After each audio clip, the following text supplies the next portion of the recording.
bienvenue à toutes et à tous ici à bord de notre vélo-taxi pour ouvrir un nouvel épisode de Je vous conduis. Sous le soleil, évidemment, il nous suit toujours. Vous avez peut-être reconnu le lieu dans lequel nous nous trouvons. Nous sommes à Nantes pour faire la connaissance d'Axel Le Maintier, cofondateur d'Urban Makers. Bonjour Axel. Bonjour Cécile. Comment ça va? Très très bien.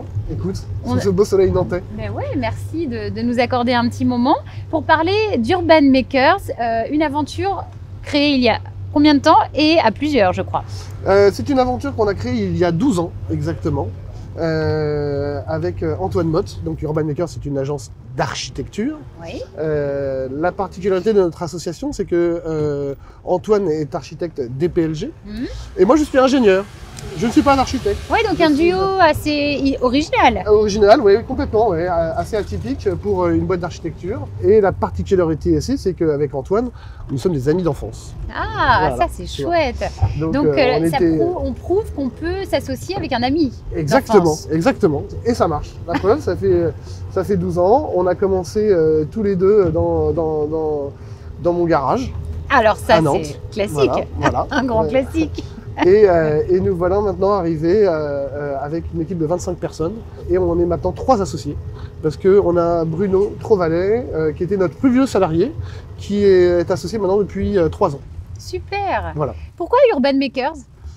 Pourquoi Urban Makers? Faiseur de ville? Exactement. En fait, ce mot, il y a un véritable néologisme entre guillemets, c'est que Urban Makers, c'est donc voilà, c'est le faiseur de ville. Et dans Urban, il y a l'urbain. Et l'urbain, c'est aussi le vivre ensemble. Okay. Et aujourd'hui, on est aussi faiseur du vivre ensemble. D'accord. Quels sont vos projets? Pour qui vous travaillez? Tous les types de clients qui sont les vôtres? Alors aujourd'hui, nous, on est une agence d'architecture vraiment tournée vers les professionnels. D'accord. Donc notamment les professionnels de l'immobilier. On travaille essentiellement pour le logement. Okay. Donc tout ce qui est habitation et notamment pour les bailleurs sociaux. On a une vraie appétence pour le logement social. C'est pratiquement 50% de notre chiffre d'affaires. On travaille aussi également pour les promoteurs, mais pas que, pour les collectivités. On travaille aussi pour les industriels. Comme JVD, comme IJUP, comme N-Motors, donc des clients un peu particuliers sur leurs problématiques indus. Donc ça, on aime beaucoup cela, et du tertiaire. Qu'est-ce qui fait que le logement social a cette part-là? Qu'est-ce qui vous intéresse particulièrement dans cette façon de penser durablement les logements? Alors, pourquoi le logement social? Parce que en fait, déjà, c'est par rapport à nos valeurs. Hein, il faut pouvoir loger tout le monde. Alors nous, on n'aime pas ce mot logement. Hein. C'est important. Hein, c'est important. Ouais, nous, on aime le mot habitation. On ne loge pas les gens. On y habite. Enfin, voilà, on crée des habitations pour y vivre et pas pour se loger. Tu vois, c'est un terme qui est un peu vulgaire. Je trouve. Dans cette optique-là, en fait, le bailleur social, c'est un client qu'on affectionne particulièrement parce que lui, il va gérer son patrimoine, il va gérer ses habitations, donc il va s'impliquer beaucoup plus qu'un client plus classique qui va vendre ses habitations et qui après, lui, il ne s'en occupera plus. Oui, c'est ça. Il y a la notion de durabilité. De durabilité, exactement, complètement. Et pourquoi l'habitation? Parce qu'en fait, c'est simple. Hein, nous, on est Urban Makers, donc on est là pour construire la ville, pour refaire la ville sur elle-même, et par rapport à cela, la réalité, hein, c'est que l'habitation, c'est 80% de la ville. Donc on ne peut pas ne pas faire d'habitation. Voilà. Le terrain de jeu, c'est Nantes? Alors non, le terrain de jeu, quand on a commencé avec Antoine, le terrain de jeu était Nantes. Mais maintenant, donc avec Bruno et Antoine, on se développe. On va de Paris à Brest et on va de Bordeaux au Havre. Tu vois. Oui, quand même. Donc on est vraiment tout le grand arc ouest. Ok. Voilà. Et ça change quelque chose de changer de territoire dans la façon d'envisager les choses? Ah bien sûr. Alors déjà tous les projets s'enrichissent mutuellement, donc c'est la première chose. Et puis surtout les territoires, des approches différentes, des cultures différentes, des styles différents, voilà, des contextes différents. Donc justement, à nous d'adapter notre architecture par rapport au territoire où on est. Quoi. Quelles sont les opérations les plus emblématiques que vous ayez pu faire depuis 12 ans? Ça va d'un petit écrin, tu vois, un petit écrin où on a fait le restaurant Canopé à Nantes. Ah, tu vois, magnifique. Mais oui, je connais. C'est un endroit où il se passe un truc. Un projet beaucoup plus phare qu'on a pu faire à Rennes, tu vois, qui est une tour étudiante de 17 étages, dans le quartier de Villejean, avec un parking silo, des maisons sur le toit. Donc là, vraiment, un renouvellement urbain, donc qui était une opération qu'on a livrée déjà maintenant il y a 5 ans. Maintenant, aujourd'hui, à l'agence, on a la chance d'être sur beaucoup plus de gros projets. C'est quoi la petite touche Urban Makers? Déjà, c'est de proposer une architecture contextuelle. Alors ça veut dire quoi ça? On fait vraiment attention au contexte. C'est-à-dire qu'aujourd'hui, on propose une architecture qui est en lien avec ce qui l'entoure, tu vois, avec ce qui l'environne. D'un rêve, de concept, voilà, d'un architecte. Voilà, complètement. Nous, aujourd'hui, cette architecture, elle se veut donc contextuelle dans le sens où elle se veut pérenne. Elle est là pour durer. On n'est pas là pour faire une architecture sur un coup de mode, sur un coup de fashion, tu vois, c'est un peu mode, où au bout de 5 ans, c'est complètement has-been. Non, l'acte de construire, c'est un acte très fort. Hein. Ça nous incombe une responsabilité. C'est une sacrée responsabilité. Exactement. Ouais, c'est une vraie responsabilité. Donc, sur un bâtiment qui va vivre pendant 30, 40, 50 ans, on se doit d'avoir non seulement une architecture contextuelle qui est en harmonie avec son environnement, mais pas que, qui soit pérenne. Et pour cela, on a cette volonté de minimiser, tu vois, le nombre de matériaux utilisés. Tu vois, on essaie de justement faire des architectures qui soient sobres. Ouais. Tu vois, qui ne soient pas tape à l'œil, voilà, mais qui soient d'une vraie élégance et sobre. En tant que dirigeant, à la tête de cette équipe donc de 25 personnes, qu'est-ce qui prédomine en ce moment? L'optimisme, les projets, une vision très long terme. Comment vous abordez ça? Personnellement, j'ai toujours été une nature optimiste. Donc moi je vois toujours le verre à moitié plein. Voilà, c'est ça. Donc, avec quoi dans le verre d'ailleurs? Ça je ne dirais pas. Ah bon? Mais à propos de la réalité d'aujourd'hui, voilà, on est très prudent.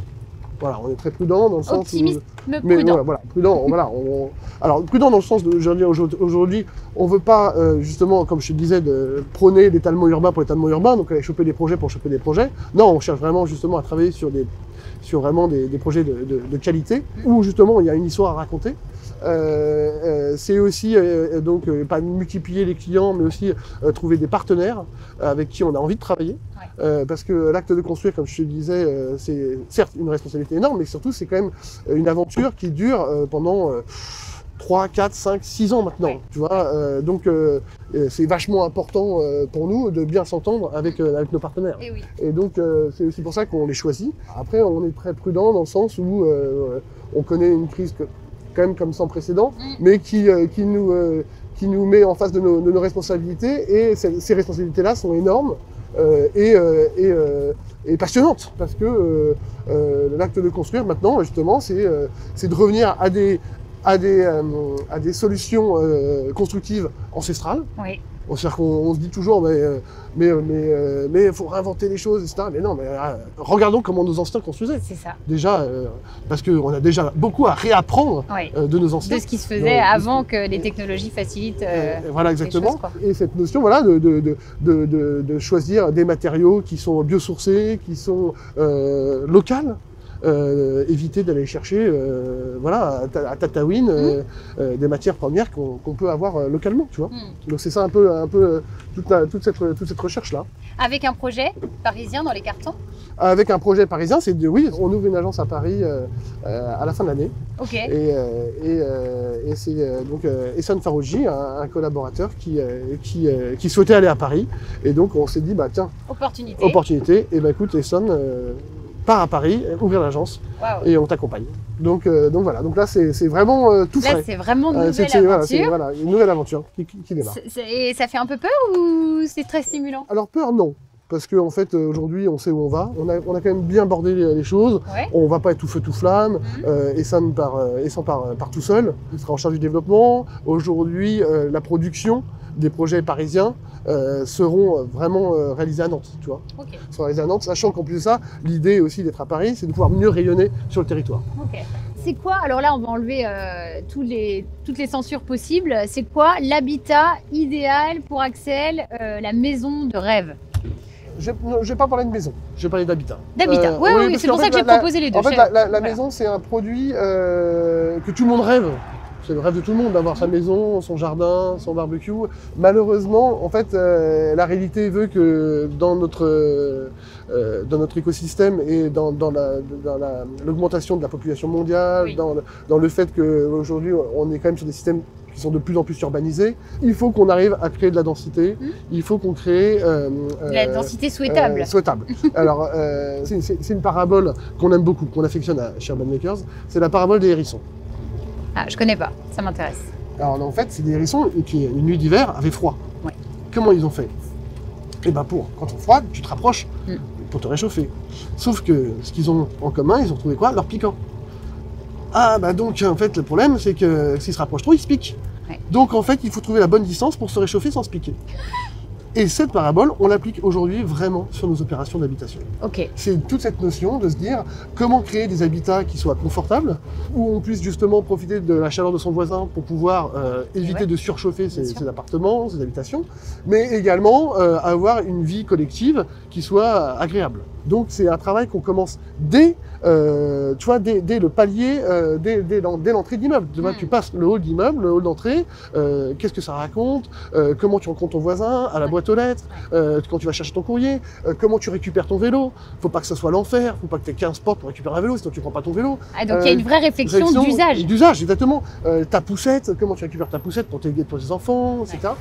Ça part vraiment, on part de l'immeuble en tant que tel, pour arriver justement à l'habitation. C'est très compliqué l'habitation, je vais te dire pourquoi, parce qu'on a un pays qui est génial, mais on adore les normes. Ah, tu vois, oui, on adore les normes. Donc en fait, nos problèmes de nos habitats, ils sont hyper normés. Eh oui. Mais pour autant, ce que nous, on va vraiment prôner, c'est la qualité des espaces extérieurs. Tu vois, notamment comment tu crées un balcon, comment tu crées une terrasse, pour qu'elle soit vraiment dans le prolongement de ton salon.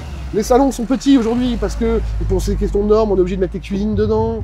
Donc ça fait salon-cuisine, c'est des pièces de 23, 24, 25 mètres carrés, mais difficilement plus de 30, tu vois, parce que justement, c'est assez standardisé malheureusement. On aimerait casser ces codes, mais par rapport à nos clients et à leurs besoins et leurs demandes, on a vachement de mal de s'y affranchir. On va donc travailler justement sur ces espaces extérieurs et sur la qualité de l'éclairage des appartements, notamment sur la taille des fenêtres, sur justement leur dimensionnement, leur positionnement, etc.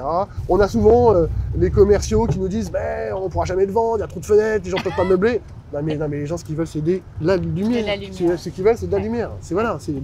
Donc voilà, on va un petit peu quelquefois à l'encontre des produits standards, mais au contraire, je pense qu'on répond vraiment bien à la question. Un lieu inspirant, peu importe qu'on parle d'habitat ou pas, un lieu chouette où vous aimez aller. Déjà la Bretagne, parce que moi, la Bretagne, sans la Bretagne, ce sont les racines. Les racines, donc moi la Bretagne, dans la ville, moi le lieu que j'aime beaucoup, c'est le Troquet, quoi. Voilà. Moi j'aime bien le Troquet, j'aime bien aller prendre mon café, j'aime bien être au comptoir, entendre les conversations, la etc. La ville. Alors c'est moins vrai à Nantes. J'avais plus ça quand j'étais à Paris. Ouais. À Nantes, on retrouve moins cette notion de Troquet. C'est moins vrai maintenant. Mais quand même le matin, j'aime bien aller prendre mon petit café dans mon petit Troquet. La Bretagne, c'est aussi un moyen de se ressourcer question sport, loisirs? Bien sûr. Ouais. Vous faites quoi? Tout ce qui touche à la voile. Ah, voilà. Le vent, exactement. D'accord. Voilà. Donc kite. Kite, planche à voile, dériveur. Ah ouais. Voilà. Ok. Bateau de croisière. Voilà, tout ce qui touche à la voile. Super. Tout touche au vent. Donc pour ma dernière question, qui est une invitation à chanter avant de se quitter, on pourrait partir sur une chanson un peu reliée à la mer ou au vent? Complètement. Par exemple, au hasard. Au hasard. Je ne sais pas à quoi tu penses. Je sais pas. Mais c'est vrai que donc. Étant de Saint-Malo, je peux te proposer une petite chanson de Corsaire. Je prends. Petite chanson de Corsaire, on y va, c'est parti. Est-ce que tu es prête? Oui. Le Corsaire, le grand coureur, est un navire de malheur. Quand il s'en va en croisière, aller chasser l'anglais. Le vent, la mer, la la la la la la la la la la. Allons les gars, gai, gai, allons les gars, gaiement. J'adore. On boit quoi avec ça? Du chouchen. Mais évidemment. Petit chouchen. Ça fait longtemps que j'ai pas bu de chouchen. Ah ben voilà, hop là, la bonne idée pour le week-end. Merci beaucoup Axel. Ce rendez-vous était le dernier épisode de la saison 2. Merci Cécile. On termine en beauté, voilà. C'était notre cerise bretonne sur le gâteau breton. Voilà, donc avec du beurre dedans, ça a été un vrai bonheur. Un petit coup d'aman.